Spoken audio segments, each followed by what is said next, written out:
Harry Potter અને પારસ પથ્થર અધ્યાય 2 ગાયબ થઈ જતો કાચ। એ વાતને 10 વર્ષનો સમય વહી ગયો હતો જ્યારે ડર્સલી પરિવારને દરવાજાની બહાર સૂતેલો હેરી પોટર મળ્યો હતો, પરંતુ પ્રિવી ડ્રાઈવમાં ભાગ્યે જ કોઈ વસ્તુ બદલાઈ હતી। હજી પણ સૂરજ એક સરખા માપે સજાવેલા બગીચાની તરફથી ઉગીને ડર્સલી પરિવારના ઘરના દરવાજાની બહાર લગાવેલી તાંબાની તકતી પરના 4 નંબરને ચમકાવતો હતો। એ પછી તે ડર્સલી પરિવારના મુખ્ય ખંડમાં દાખલ થતો હતો। આ મુખ્ય ખંડ બિલકુલ એવો જ હતો જેવો 10 વર્ષ પહેલા મિસ્ટર ડર્સલીએ રાત્રે ઘુવડો વિશે વિચિત્ર સમાચાર સાંભળ્યા હતા ત્યારે હતો। માત્ર શોકેસમાં મૂકેલા ફોટો જોઈને જ કહી શકાતું હતું કે ખરેખર કેટલો સમય વહી ગયો હતો। 10 વર્ષ પહેલા ત્યાં એક જાડા અને ફૂલ ગુલાબી બાળકના ઘણા બધા ફોટો હતા, જેમાં તેણે રંગબેરંગી ટોપીઓ પહેરી હતી, પરંતુ ડડલી ડર્સલી હવે નાનો બાળક રહ્યો ન હતો। ફોટા ઉપરથી કહી શકાતું હતું કે ડડલી હવે જાડો અને તગડો થઈ ગયો હતો અને પોતાની પ્રથમ સાયકલ પર સવાર હતો, મેળામાં હિંચકો ઝૂલી રહ્યો હતો, પોતાના પિતા સાથે કોમ્પ્યુટર ઉપર ગેમ રમી રહ્યો હતો, તેની મમ્મી તેને ગળે લગાવી રહી હતી અને વહાલ કરી રહી હતી। ઓરડામાં આવી એક પણ વસ્તુ ન હતી જેને જોઈને એમ કહી શકાય કે ત્યાં બીજું કોઈ બાળકમાં રહેતું હશે, પરંતુ હેરી પોટર હજી પણ ત્યાં જ રહેતો હતો અને અત્યારે તે સૂઈ રહ્યો હતો, પરંતુ તે વધુ સમય સુધી સૂઈ ન શક્યો। તેની પેટોની આંટી જાગી ગયા હતા। તેમનો અવાજ તે દિવસે સવારે સૌથી પહેલો ઘરમાં ગૂંજી ઉઠ્યો। ઉઠ, જલ્દી ઉઠ, સાંભળ્યું કે નહીં? હેરી ઝબકીને જાગી ગયો। તેની આંટીએ ફરીથી જોરથી દરવાજો ખખડાવ્યો। ઉઠ્યો કે નહીં? તેની આંટીએ બૂમ પાડીને કહ્યું। હેરીને તેમના પગર ઉપરથી સમજાઈ ગયું કે તેઓ રસોડામાં જઈ રહ્યા હતા। થોડી વારમાં ગેસ ઉપર કડાઈ મૂકવાનો અવાજ આવ્યો।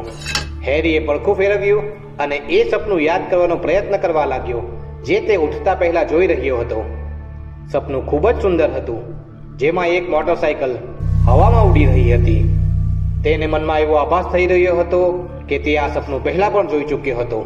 તેની આંટી ફરી એકવાર દરવાજા પાસે આવી ચૂકી હતી। હજી સુધી નથી ઉઠ્યો કે? તેની આંટીએ ઘાંટો પાડ્યો। ઉઠી જ ગયો છું। હેરીએ જવાબ આપ્યો। તો પછી જલ્દીથી બહાર આવ। હું ઈચ્છું છું કે નાસ્તા ઉપર નજર રાખ અને ધ્યાન રાખજે કે બળી ન જાય। હું ડડલીના જન્મદિવસે દરેક વસ્તુ એકદમ વ્યવસ્થિત રાખવા માંગુ છું। હેરીના મોંમાંથી ઉકારો નીકળી ગયો। શું કહ્યું તે? પેટુનિયા આંટી બરાડી ઉઠ્યા। કંઈ પણ તો નહીં।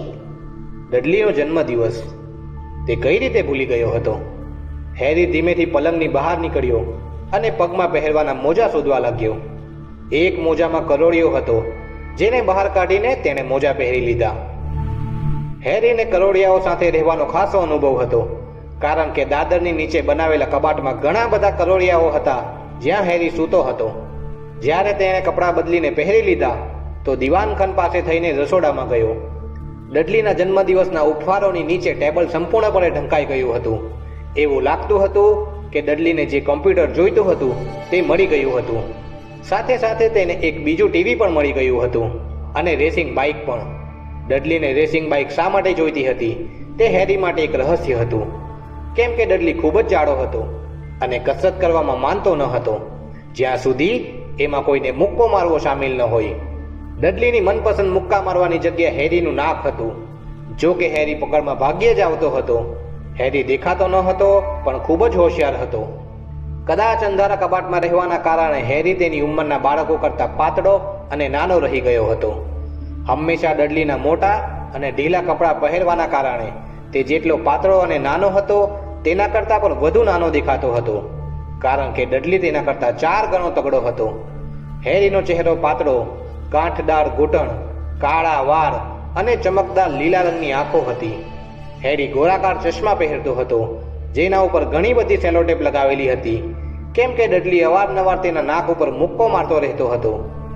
હેરીને પોતાના દેખાવમાં ગમતી હોય તેવી એકમાત્ર વસ્તુ જે હતી તે એના ચહેરા પરનું નિશાન, જે એવું લાગતું હતું જાણે ત્યાં વીજળીનો ચમકારો થયો હોય।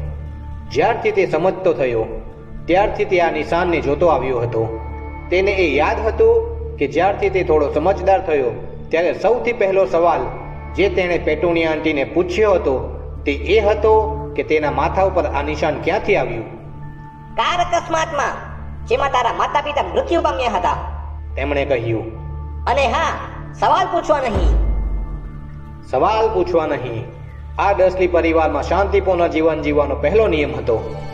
જ્યારે હેરી નાસ્તો બનાવી રહ્યો હતો ત્યારે વર્નોન અંકલ રસોડામાં દાખલ થયા. વાળમાં કાંસકી ફેરવ. તેઓ ભરાડી ઉઠ્યા, જાણે તેમણે હેરીને ગુડ મોર્નિંગ કહ્યું હોય. અઠવાડિયામાં એક વખત વર્નોન અંકલ છાપું વાંચતી વખતે છાપા ઉપરથી જોઈને કહેતા કે હેરીના વાળ ઘણા મોટા થઈ ગયા છે અને તેને કાપવાની જરૂર છે. તેના વર્ગના બાકી બાળકોના વાળને જેટલી વખત કાપવામાં આવતા તે બધાનો સરવાળો પણ કરવામાં આવે તો પણ હેરીના વાળ તેમનાથી વધુ વખત કાપવામાં આવતા હતા. જો કે તેનાથી કોઈ ફરક પડતો ન હતો, કેમ કે હેરીના વાળ ખૂબ જ ઝડપથી મોટા થઈ જતા હતા. જ્યારે ડડલી તેની મમ્મી સાથે રસોડામાં દાખલ થયો ત્યારે હેરી આમલેટ બનાવી રહ્યો હતો. ડડલી લગભગ તેના પિતા જેવો જ દેખાતો હતો. મોટો ગુલાબી ચહેરો, નાની ડોક, નાની પાતળી ભૂરી આંખો અને મોટા સોનેરી વાળ જે તેના માથા ઉપર ફેલાયેલા હતા. પેટુનિયા આંટી હંમેશા એવું કહેતા કે ડડલી કોઈ નાના દેવદૂત જેવો દેખાય છે. હેરી હંમેશા કહેતો કે ડડલી સોનેરી માથાવાળા સુવર જેવો દેખાય છે.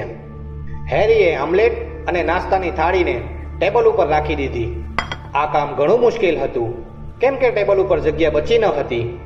આ દરમિયાન ડડલી પોતાના ઉપહારોની ગણતરી કરી રહ્યો હતો. તેનો ચહેરો ઉતરી ગયો. 36. તેણે પોતાના માતા પિતા તરફ જોતા કહ્યું. આ તો ગયા વર્ષ કરતા 2 ઓછા છે. રાજા બેટા, તે માર્જ આંટીના ઉપહારને તો ગણ્યો જ નથી. જો, તે અમારા મોટા ઉપહારોની નીચે દબાયેલો છે. સારું, તો 37 થયા. ડડલીએ કહ્યું અને તેનો ચહેરો લાલચોળ થઈ ગયો. હેરીને લાગ્યું કે હવે ડડલીનું નાટક શરૂ થવાનું જ છે, એટલે તે જેટલું બને એટલી ઝડપથી નાસ્તો કરવા લાગ્યો, કેમ કે ડડલી ગુસ્સામાં ટેબલ પર પલટાવી નાખે એમ હતું. સ્વાભાવિક રીતે જ પેટુનિયા આંટીને પણ આ વાતનો અંદાજો આવી ગયો હતો, કારણ કે તેમણે જલ્દીથી કહ્યું. જ્યારે આપણે બહાર જશું તો તારા માટે બીજા 2 ઉપહારો લઈ લેશું. બીજા 2 ઉપહારો. હવે તો બરાબર ને? ડડલીએ થોડી વાર વિચાર્યું. તેના માટે આ થોડું મુશ્કેલ હતું. પછી તે ધીમેથી બોલ્યો. તો મારી પાસે 37 અને 2 37 અને 39 બેટા. પેટુનિયા આંટી બોલ્યા. અરે હા, તો બરાબર રહેશે. ડડલી ધમ અવાજ સાથે બેસી ગયો અને તેને સૌથી નજીકના પેકેટ ઉપર તરાપ મારી. વર્નોન અંકલ ધીમેથી હસ્યા. નાનો તોફાની પોતાના પૈસાની પૂરેપૂરી કિંમત વસૂલ કરવા માંગે છે, બિલકુલ પોતાના પિતાની જેમ જ. વાહ ડડલી. તેમણે પ્રેમથી ડડલીના માથા ઉપર હાથ ફેરવ્યો. તે સમયે ફોનની ઘંટડી વાગી ઉઠી. પેટુનિયા આંટી ફોન ઉપાડવા જતા રહ્યા. તે દરમિયાન હેરી અને વર્નોન અંકલ ડડલીને ઉપહારો ખોલતા જોતા રહ્યા, જેમાં રેસિંગ બાઇક, વિડીયો કેમેરા, રિમોટથી ઉડતું વિમાન, 16 નવી કોમ્પ્યુટર ગેમ અને VCR પણ હતું. જ્યારે તે એક ચમકતી કાંડા ઘડિયાળનું કવર ખોલી રહ્યો હતો ત્યારે પેટુનિયા આંટી ફોન ઉપર વાત કરીને પાછા ફર્યા. તેમના ચહેરા ઉપર ગુસ્સો અને ચિંતા જોઈ શકાતા હતા. વર્નોન, એક ખરાબ સમાચાર છે. મિસિસ ફિગનો પગ તૂટી ગયો છે. તે આને રાખી શકે તેમ નથી. પેટુનિયા આંટીએ હેરી તરફ જોઈને કહ્યું. ખરાબ સમાચારના કારણે ડડલીનો ચહેરો ઉતરી ગયો, પરંતુ હેરીના મનમાં તો ખુશીઓની લહેર આવી ગઈ. દર વર્ષે ડડલીના જન્મદિવસે ડર્સલી પરિવાર ડડલી અને તેના કોઈ એક મિત્રને એડવેન્ચર પાર્ક, હેમ્બર્ગર બાર કે પછી સિનેમા જોવા લઈ જતા હતા. દરેક વખતે હેરીને મિસિસ ફિગ નામની એક પાગલ જેવી સ્ત્રી પાસે મૂકી જતા હતા, જે તેમના ઘરથી 2 ગલી દૂર રહેતી હતી. હેરી ત્યાં જવાના નામથી ખૂબ જ ચીડવાઈ જતો હતો. ત્યાં આખા ઘરમાં કોબીજની દુર્ગંધ ફેલાયેલી રહેતી હતી અને મિસિસ ફિગ તેને જબરદસ્તી એ દરેક બિલાડીઓના ફોટાઓ બતાવતી હતી જેને તેઓએ અત્યાર સુધી પાળી હતી. હવે શું થશે? પેટુનિયા આંટીએ કહ્યું. તેમણે હેરીને ગુસ્સાભરી નજરે જોયો, જાણે તેણે જ આ યોજના બનાવી હોય. હેરી જાણતો હતો કે તેને મિસિસ ફિગનો પગ તૂટી જવા ઉપર દુઃખ થવું જોઈતું હતું, પરંતુ તે એટલું સરળ ન હતું, કારણ કે તે એ પણ જાણતો હતો કે હવે તેને 1 વર્ષ સુધી ટીબલ્સ, સ્નોઈ, મિસ્ટર પોઝ અને ટફટીને જોવાની જરૂર પડશે નહીં. આપણે માર્જને ફોન કરીએ તો? વર્નોન અંકલે સૂચન કર્યું. મૂર્ખામીની વાત ન કરો. તમને ખબર જ છે કે માર્જ હેરીને નફરત કરે છે. ડર્સલી પરિવાર હંમેશા હેરી વિશે આ રીતે જ વાતો કરતો હતો, જાણે તે ત્યાં હાજર જ ના હોય. કે પછી ખૂબ જ ઓછી બુદ્ધિવાળો જીવ હોય, જાણે કે કોઈ ગોકળ ગાય. અને તારી પેલી સહેલી, શું નામ છે એનું? વોન? માજોરકામાં વેકેશન ઉપર ગઈ છે. પેટુનિયા આંટી ખીજવાઈને બોલ્યા, તમે લોકો મને ઘરે જ મૂકી જાઓ. હેરીએ ખૂબ જ આશાથી કહ્યું, કઈ નહીં તો તે આજે આખો દિવસ ટીવી ઉપર તેને જે ગમશે તે જોઈ શકશે અને કદાચ ડડલીના કમ્પ્યુટરમાં ગેમ પણ રમી લેશે. પેટુનિયા આંટીને જોઈને એવું લાગી રહ્યું હતું જાણે તેમણે આખે આખું લીંબુ ગળી લીધું હોય. અને પાછા ફરીને જોઈએ કે ઘર ખેદાન મેદાન થઈ ગયું છે. તેઓ ગુસ્સામાં બોલ્યા, હું ઘરને બોમ્બ ફોડીને તો નહીં ઉડાવી દઈશ, હેરીએ કહ્યું. પરંતુ કોઈએ તેની વાત સાંભળી નહીં. એક કામ કરીએ તો તેને સાથે પ્રાણી સંગ્રહાલય લઈ જઈએ અને પછી તેને ગાડીમાં જ રહેવા દઈશું. પેટુનિયા આંટીએ ધીમેથી કહ્યું, ગાડી નવી છે એટલે તેને એકલાને ગાડીમાં રાખી શકાય તેમ નથી. ડડલી ગળું ફાડીને રડવા લાગ્યો. હકીકતમાં તો તે રડી રહ્યો ન હતો. તેને ખરેખર રડ્યાને તો ઘણા વર્ષો વીતી ગયા હતા. પરંતુ તે એ પણ જાણતો હતો કે જો તે રડવાનું નાટક કરશે અને મોઢું બગાડશે તો તેની મમ્મી તેની દરેક ઈચ્છા પૂરી કરી દેશે. મારા લાડકવાયા, રડીશ નહીં. મમ્મી આ રીતે તારો જન્મદિવસ ખરાબ થવા દેશે નહીં. તેમણે ચીસ પાડીને કહ્યું અને ડડલીને ગળે લગાવી લીધો. હું નથી ઈચ્છતો કે તે પણ સાથે આવે, ડડલી બનાવટી દુષ્કાઓ લેતા બોલ્યો. તે હંમેશા દર વખતે બધું બગાડી નાખે છે. તેણે પોતાની મમ્મીના હાથ વચ્ચેની જગ્યામાંથી જોઈને હેરીને ચીડવતા કહ્યું. આ સમયે દરવાજા પર ટકોરા પડ્યા. હે ભગવાન, એ લોકો આવી પણ ગયા. પેટુનિયા આંટી ચોંકીને બોલ્યા અને બીજી જ ક્ષણે ડડલીનો ખાસ મિત્ર પિયર્સ પોલ્કીસ તેની મમ્મી સાથે દરવાજામાંથી ઘરમાં દાખલ થયો. પિયર્સ એક પાતળો છોકરો હતો જેનું મોં ઉંદર જેવું હતું. જ્યારે પણ ડડલી કોઈ બાળકને મારતો ત્યારે મોટાભાગે પિયર્સ જ તેના હાથ પાછળ પકડી રાખતો. ડડલીએ રડવાનું નાટક તરત જ બંધ કરી દીધું. અડધા કલાક પછી હેરીને પોતાના નસીબ ઉપર ભરોસો નહોતો થતો. તે ડડલી અને પિયર્સ સાથે મિસ્ટર ડર્સલીની ગાડીમાં પાછળની સીટ ઉપર બેઠો હતો અને જીવનમાં પહેલી વાર પ્રાણી સંગ્રહાલય જઈ રહ્યો હતો. તેના અંકલ આંટીને એ સમજમાં નહોતું આવતું કે હેરીનું શું કરવું. પરંતુ જતા પહેલા વર્નોન અંકલ હેરીને એક તરફ લઈ ગયા. હું તને ચેતવી રહ્યો છું. પોતાનો મોટો રતાશ પડતો ચહેરો હેરીની એકદમ નજીક લાવીને તેમણે કહ્યું, કાન ખોલીને સાંભળી લે છોકરા. જો કોઈ પણ ગડબડ કરી, કોઈ પણ, તો તને ક્રિસમસ સુધી કબાટમાં પૂરી દઈશ. હું કંઈ પણ નહીં કરું, હેરીએ કહ્યું. સાચે? પરંતુ વર્નોન અંકલે તેની વાત ઉપર ભરોસો ન કર્યો. કોઈ પણ ક્યારેય નહોતું કરતું. સમસ્યા એ હતી કે હેરીની સાથે અવારનવાર વિચિત્ર ઘટનાઓ બન્યા કરતી હતી અને ડર્સલી પરિવારને એ જણાવીને કોઈ પણ ફરક નહોતો પડતો કે તેણે એવું નથી કર્યું. એક વખત પેટુનિયા આંટી એ જોઈને થાકી ગઈ હતી કે જ્યારે પણ હેરી વાળ કપાવીને આવે છે તો તેના વાળને જોઈને એવું લાગતું જ ન હતું કે વાણંદે તેના વાળને હાથ પર લગાવ્યો હોય. ગુસ્સામાં તેમણે રસોડામાંથી કાતર લાવીને હેરીના વાળ એટલા નાના કાપી નાખ્યા કે તે લગભગ ટકલો થઈ ગયો. તેમણે માત્ર સામેની લટ જ રહેવા દીધી કે જેથી તેનું ભયાનક નિશાન છુપાવી શકાય. ડડલી તો હેરીને જોઈને હસીને બેવડ વળી ગયો. તે રાત્રે હેરીને એ વિચાર કરીને ઊંઘ ન આવી કે બીજા દિવસે શાળામાં તેના શું હાલ થશે. ત્યાં એમ પણ બીજા છોકરાઓ તેના ઢીલા કપડાં અને સેલોટેપ લાગેલા ચશ્મા જોઈને તેની મજાક ઉડાવતા હતા. જો કે બીજી સવારે જ્યારે તે જાગ્યો તો એ જોઈને તે પણ હેરાન થઈ ગયો કે તેના વાળ ફરીથી એટલા જ વધી ગયા હતા જેટલા પેટુનિયા આંટીના કાપવા પહેલા હતા. આ કારણે તેને એક અઠવાડિયા સુધી કબાટમાં બંધ રહેવાની સજા આપવામાં આવી. તેણે સમજાવવાના ઘણા પ્રયત્નો કર્યા કે તેને શું ખબર કે તેના વાળ કેવી રીતે વધી ગયા. એક વખત પેટુનિયા આંટી હેરીને ડડલીનું જૂનું પુરાણું અને ખરાબ દેખાતું સ્વેટર પહેરાવવાનો પ્રયાસ કરી રહ્યા હતા જે ભૂખરા રંગનું હતું અને તેના ઉપર કેસરી ફૂલો હતા. તેમણે એને હેરીના માથામાં પહેરાવવાનો જેટલો પ્રયત્ન કર્યો સ્વેટર તેટલું જ નાનું થતું ગયું અને આખરે તે એટલું નાનું થઈ ગયું કે કોઈ હાથ મોજાની જેમ હાથમાં તો પહેરી શકાય પણ હેરીના માથાની અંદર ન જઈ શકે. પેટુનિયા આંટીએ વિચાર્યું કે સ્વેટર ધોવાના કારણે સંકોચાઈને નાનું થઈ ગયું હશે અને હેરીને એ વાતની શાંતિ થઈ કે આ વખતે તેને સજા ન મળી. પરંતુ એક વખત તે જ્યારે શાળાના રસોડાની છત ઉપર પહોંચી ગયો હતો ત્યારે મોટી મુશ્કેલીમાં મુકાઈ ગયો હતો. ડડલીની ગેંગ દરેક વખતની જેમ આજે પણ તેનો પીછો કરી રહી હતી અને બાકી બધા લોકોની જેમ જ હેરી પોતે પણ એ જોઈને હેરાન હતો કે તે શાળાની ચીમની ઉપર બેઠો હતો. હેરીની પ્રિન્સિપાલે ખૂબ જ ગુસ્સામાં ડસલી પરિવારને પત્રમાં લખ્યું હતું કે હેરી શાળાની ઇમારતો ઉપર ચડી રહ્યો હતો, પરંતુ તેણે તો માત્ર એવો પ્રયત્ન કર્યો હતો.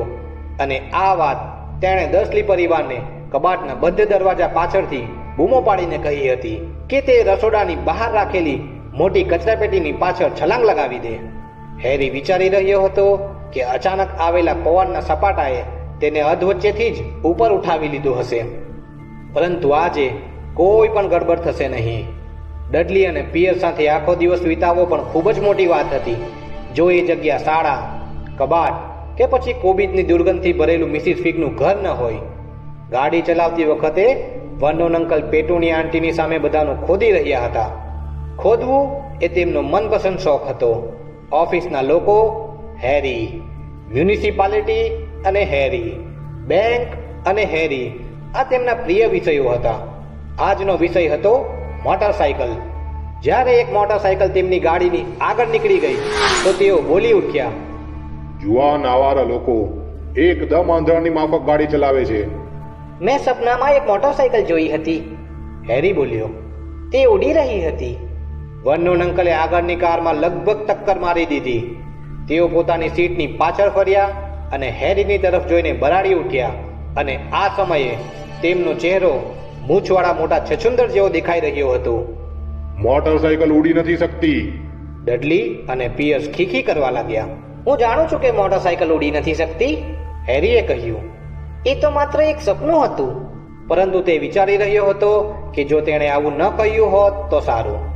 ડસલી પરિવાર સવાલ પૂછવા કરતાં પણ જો કોઈ વાતથી સૌથી વધુ ચીડાતો હતો તો તે ત્યારે થતું જ્યારે હેરી કહેતો કે કોઈ વસ્તુ એ રીતે થઈ રહી છે જે રીતે તેણે ન થવું જોઈએ, ભલે પછી એ સપનામાં કે કાર્ટૂનમાં જ કેમ ના હોય. તેમને એવું લાગતું કે આનાથી તેના મગજમાં ભયંકર વિચારો આવી જશે. આજનો શનિવાર આહલાદક હોવાના કારણે પ્રાણી સંગ્રહાલયમાં ઘણા પરિવારો ફરવા આવેલા હતા અને ઘણી ભીડ હતી. મિસ્ટર ડસલીએ દરવાજાની બહાર ડડલી અને પિયર્સને મોટી ચોકલેટ આઈસ્ક્રીમ અપાવી અને એ પહેલા કે તેઓ હેરીને ત્યાંથી ખસેડી લે તે પહેલા જ વાનમાંથી હસતી મહિલાએ હેરીને પૂછી લીધું કે તેને શું જોઈએ. એટલે ભારે મનથી તેમણે હેરીને એક સસ્તી લેમન આઈસ્ક્રીમ અપાવવી પડી, જેને ચૂસતા હેરીએ વિચાર્યું કે આ પણ ખરાબ નથી. આ સમયે હેરીએ જોયું કે એક ગોરીલા પોતાનું માથું ખંજવાળી રહ્યો હતો અને ડડલી સાથે દેખાવમાં ખૂબ જ સામ્યતા ધરાવતો હતો. ફરક માત્ર એટલો જ હતો કે તેના વાળ સોનેરી ન હતા. ઘણા વખત પછી હેરીની સવાર આટલી સારી પસાર થઈ હતી. તે એ વાતનું ધ્યાન રાખી રહ્યો હતો કે ડસલી પરિવારથી થોડું અંતર રાખીને ચાલે, જેથી કરીને ડડલી અને પિયર્સ કે જેઓ બપોરના ભોજન સમય પહેલા જાનવરોને જોઈ જોઈને કંટાળેલા દેખાતા હતા તે ક્યાંક તેને મારવાની પોતાની મનપસંદ રમત શરૂ ન કરી દે. તેમણે પ્રાણી સંગ્રહાલયના ભોજનાલયમાં જમી લીધું અને તે પછી ડડલી ફરી એકવાર ધમપછાડા કરવા લાગ્યો, કેમ કે તેની ફ્રૂટ આઈસ્ક્રીમ પૂરી થઈ ગઈ હતી. તેથી વર્નોન અંકલે તેને એક નવી આઈસ્ક્રીમ અપાવી અને હેરીને પહેલાવાળી પૂરી કરવાની સંમતિ આપી. હેરીએ વિચાર્યું કે તેને ખબર હોવી જોઈએ કે આટલો સારો સમય હંમેશા રહેવાનો નથી. ભોજન કરવા પછી તેઓ પ્રાણી સંગ્રહાલયના નાગભવનમાં ગયા. ત્યાં અંધારું અને ઠંડક હતી. દિવાલ ઉપર બનાવેલી બારીમાંથી પ્રકાશ આવી રહ્યો હતો. કાચની પાછળ અલગ અલગ પ્રકારની ગરોળીઓ અને સાપ હતા જે પથ્થરો અને લાકડાના ટુકડાઓ ઉપર ચડી અને ઉતરી રહ્યા હતા. ડડલી અને પિયર્સ મોટા ઝેરી કોબરા અને માણસોને મારી નાખે એવા અજગરને જોવા માંગતા હતા. ડડલીએ ત્યાંના સૌથી મોટા સાપને તરત જ શોધી નાખ્યો. તે વર્નોન અંકલની ગાડીની ફરતે પોતાના શરીરને 2 વાર લપેટીને ગાડીને ભૂક્કો બોલાવી શકે તેમ હતો, પરંતુ અત્યારે તે એવું કરવાના મૂડમાં ન હતો. ખરેખર તો તે અત્યારે ગાઢ નિંદ્રામાં હતો. ડડલી કાચ ઉપર નાક અટકાવીને ઊભો રહ્યો અને સાપની ચમકતી કુંડળીઓને જોતો રહ્યો. તેને ઉઠાડો, ડડલીએ ચીડવાઈને કહ્યું. વર્નોન અંકલે કાચ ઉપર ટક ટક કર્યું, પરંતુ સાપ જરા પણ ન હલ્યો. હજી એક વાર કરો, ડડલીએ હુકમ ચલાવ્યો. વર્નોન અંકલે કાચ ઉપર આંગળીઓના પાછળના ભાગથી ખૂબ સારી રીતે ટક ટક કર્યું. તેમ છતાં પણ તે સૂતો જ રહ્યો. કેટલો આળસુ છે, ડડલીએ ઊંહકારો ભર્યો અને પગ ઘસડતો બીજી તરફ જતો રહ્યો. હેરી કાચની સામે આવ્યો અને અંદરની તરફ ઉત્સુકતાથી જોયું. કોઈ હેરાનીની વાત ન હતી કે બિચારો સાપ એકલતાના કારણે જ મરી ન જાય. સાથી પણ કોઈ નહીં. સિવાય કે એ બધા લોકો જે આખો દિવસ તેને ઉઠાડવાની કોશિશ કરતા હતા અને કાચ ઉપર ઠોકતા રહેતા હતા. આ તો કબાટને શયનખંડ બનાવવા કરતાં પણ ખરાબ હતું. ત્યાં તો એકમાત્ર આવનાર મહેમાન પેટુની આંટી જ હોય છે, જે આવીને દરવાજો ખખડાવે છે. ઓછામાં ઓછું તેને આખા ઘરમાં ફરવા તો મળે છે. સાપે અચાનક પોતાની આંખ ખોલી. સાપે ખૂબ જ ધીમે ધીમે પોતાનું માથું એટલે સુધી ઉચક્યું કે જેથી તેની આંખો હેરીની આંખોની સામે આવી જાય. સાપે આંખ મારી. હેરી એકીટસે જોતો રહ્યો. પછી તેણે ઝડપથી આજુબાજુ જોયું કે કોઈ જોતું તો નથી ને. કોઈ તેમને જોતું ન હતું. હેરીએ સાપને તરફ ફરીને જોયું અને તેણે પણ આંખ મારી. સાપે ડડલી અને વનોન અંકલ તરફ જોરથી માથું હલાવ્યું અને પછી ઉપરની તરફ જોયું. સાપે હેરીની તરફ એ રીતે જોયું જાણે કહી રહ્યો હોય, મારી સાથે આખો દિવસ આવું જ થાય છે. હું સમજુ છું. હેરી કાચની આ તરફથી ગણગણ્યો. જો કે તેને ભરોસો ન હતો કે સાપ તેનો અવાજ સાંભળી શકે છે. આનાથી ખરેખર ખૂબ જ અણગમો થતો હશે ને? સાપે તરત જ પોતાનું માથું હલાવ્યું. તને ક્યાંથી લાવવામાં આવ્યો છે? હેરીએ પૂછ્યું. સાપે પૂંછડીને કાચ પાસે લગાવેલા એક માહિતીના પાટિયા પર મારી. હેરીએ વાંચ્યું, બોઆ કોન્સ્ટ્રિક્ટર, બ્રાઝિલ. શું ત્યાં ગમતું હતું? સાપે ફરી એકવાર એ જ પાટિયા ઉપર પૂંછડી મારી અને હેરીએ વાંચ્યું, આ સાપનો જન્મ પ્રાણી સંગ્રહાલયમાં થયો હતો. હું સમજી ગયો કે તને બ્રાઝિલમાં રહેવાની તક મળી જ નથી. સાપે હજી તો માથું હલાવ્યું જ હતું કે પાછળથી કાન ફાડી નાખે તેવો અવાજ આવ્યો, જેને સાંભળીને બંને ચોંકી ઉઠ્યા. ડડલી! મિસ્ટર ડર્સલી! જલ્દી આ તરફ આવો. તમને ભરોસો પણ ન થશે કે આ સાપ શું કરી રહ્યો છે. ડડલી શક્ય એટલી ઝડપથી ધસમસતો આવ્યો. તું દૂર ખસી જા, તેણે હેરીની પાંસળીઓમાં મુક્કો મારતા કહ્યું.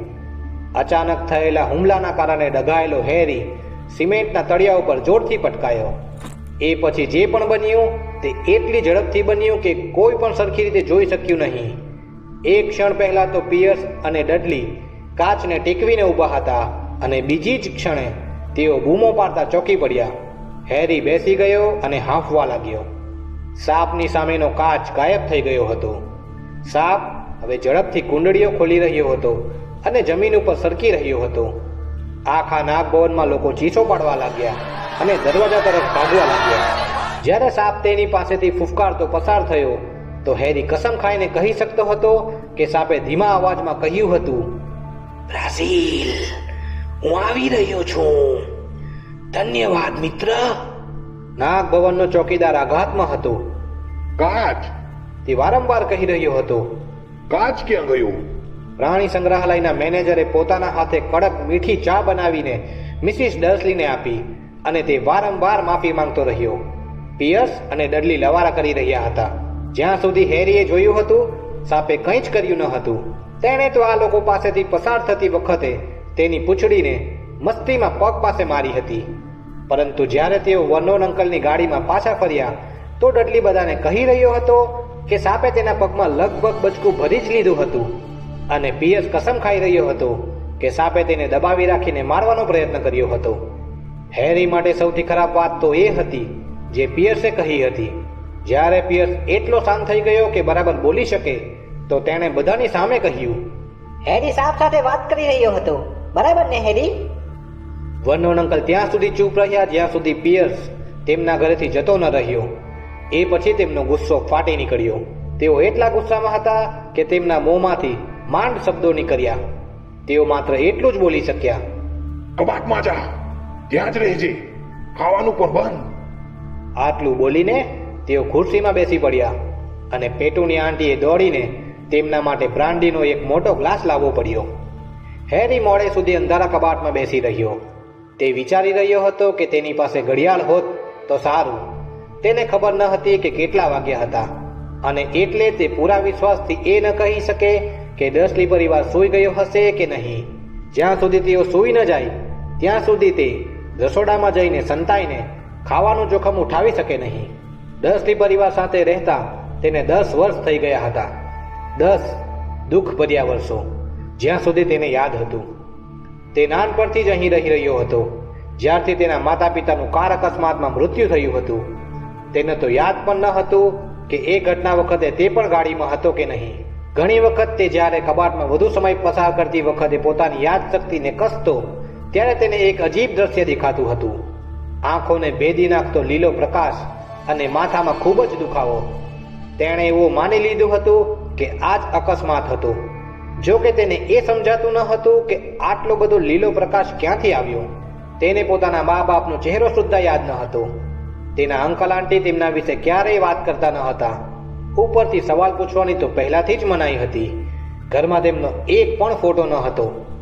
હેરી જ્યારે નાનો હતો તો અવારનવાર એવું સપનું જોતો કે કોઈ અજાણ્યો સંબંધી તેને લઈ જવા માટે આવ્યો છે, પણ આવું ક્યારેય બન્યું નહીં.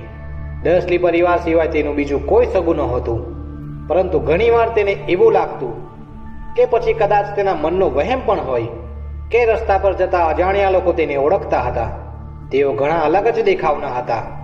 એક વખત જ્યારે તે પેટુનિયા આંટી અને ડડલી સાથે ખરીદી કરવા ગયો હતો ત્યારે જાંબલી ટોપી પહેરેલા એક ઠીંગણા માણસે તેને જોઈને માથું નમાવ્યું હતું. પેટુનિયા આંટીએ ગુસ્સે ભરાઈને હેરીને પૂછ્યું કે શું તે પેલા માણસને ઓળખે છે, અને પછી કંઈ પણ ખરીદી કરવા વગર તરત જ દુકાનની બહાર નીકળી ગયા હતા. ઉપરથી નીચે સુધી લીલા રંગના કપડાં પહેરેલ એક પાગલ જેવી મહિલાએ તો બસમાં તેને જોઈને ખુશ થઈને હાથ પણ હલાવ્યો હતો. ખૂબ લાંબો જાંબલી કોટ પહેરેલા એક ટકલા માણસે તો રસ્તા ઉપર એક વખત તેની સાથે હાથ પણ મળાવ્યો હતો અને પછી કંઈ પણ બોલવા વગર જતો રહ્યો હતો. આ બધા લોકોની એક વાત વિચિત્ર હતી કે જ્યારે પણ હેરી આ લોકોને ધ્યાનથી જોવાનો પ્રયત્ન કરતો તો એ બધા લોકો અચાનક ગાયબ થઈ જતા હતા. શાળામાં પણ હેરીના કોઈ મિત્ર ન હતા. બધા જ જાણતા હતા કે ડડલીની ગેંગ ઢીલા કપડાં પહેરવાવાળા અને તૂટેલા ચશ્માવાળા હેરીને નફરત કરતી હતી અને કોઈ પણ ડડલીની ગેંગ સાથે લડવા માંગતું ન હતું.